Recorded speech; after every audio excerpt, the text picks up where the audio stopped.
Assalamualaikum warahmatullahi wabarakatuh. Perkenalkan, nama saya Jangan Jisuk Bakti, NIM 210611609323, akan mempresentasikan PPT yang saya buat. Pertama, PPT ini menerangkan tentang spesifikasi gerak renang gaya bebas dalam perlombaan.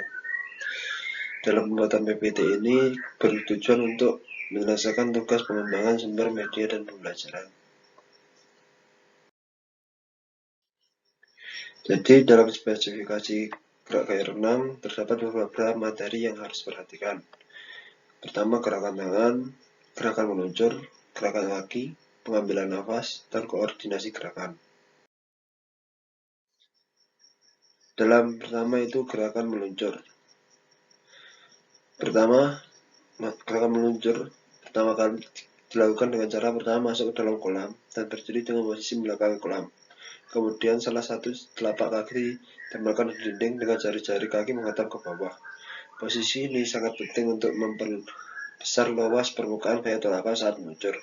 Kedua, dengan menggunakan kaki doronglah badan untuk meluncur, kemudian posisikan tangan sejajar lurus ke depan untuk memecah air, sehingga tidak banyak gaya yang terbuang karena halangan air. Sebisa mungkin, atur kepala masuk ke dalam air dan telinga, tingginya sejajar dengan kedua tangan. Gerakan tangan. Gerakan tangan pada renang gaya bebas terdiri dari dua macam, yaitu recovery dan mendayung. Pada gerakan recovery, selama gerakan lengan luar air harus memindahkan telapak tangan saat keluar dari air untuk membawa ke depan kepala dan masuk ke dalam air. Gerakan mendayung yaitu biasanya digunakan untuk mendorong.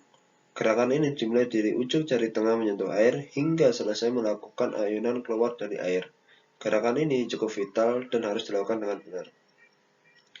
Gerakan tangan juga akan menambah gaya dorong saat di dalam air. Dan yang ketiga, gerakan kaki. Gerakan kaki ini sangat penting, gunanya untuk mempercepat gaya bebas sendiri. Bentuk gerakan kaki pada renang adalah menggerakkan kaki menggunakan tempo naik turun secara bergantian dengan cepat. Gerakan ini terpusat pada pangkal paha untuk mendapatkan kekuatan penuh saat menggerakkan kaki agar menambah daya dorong. Tujuan hal tersebut untuk meningkatkan kecepatan tubuh hingga berenang mempertahankan irama gerakan secara konsisten. Pengambilan nafas juga sangat berpengaruh. Dalam pengambilan nafas dilakukan dengan cara menoleh ke kanan atau kiri supaya oksigen yang dihirup banyak dan mulut tidak kemasukan air. Saat mengambil nafas, pastikan posisi mulut di atas permukaan air pada streamline atau sejajar dengan air.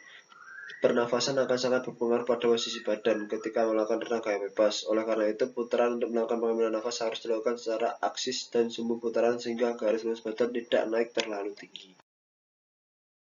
Hal yang terpenting juga koordinasi gerakan. Pastikan gerakan lengan sewaktu mendorong dilakukan dengan cara menusuk terlebih dahulu dengan telapak tangan menghadap keluar dalam permukaan air.